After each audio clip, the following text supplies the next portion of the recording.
When life leaves you high and dry, I'll be at... Because I am making a magazine for both upcoming and already popular artists, I think my magazine would be more suited to a conglomerate company such as Bauer.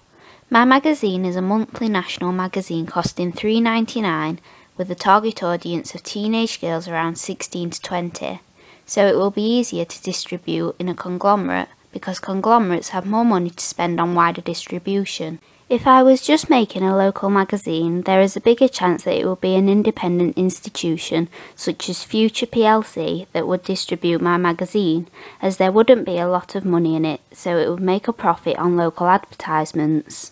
Because of the fact my magazine is a national magazine, it is more likely to be a conglomerate media institution making and distributing it.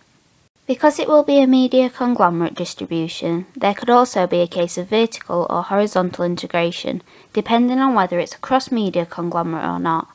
The advantages of this is the fact that it will be making more money rather than spending it.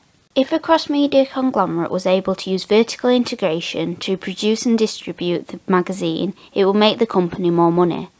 However, if it was an independent company, it would cost more because there would be two different companies doing the production and distribution of the magazine.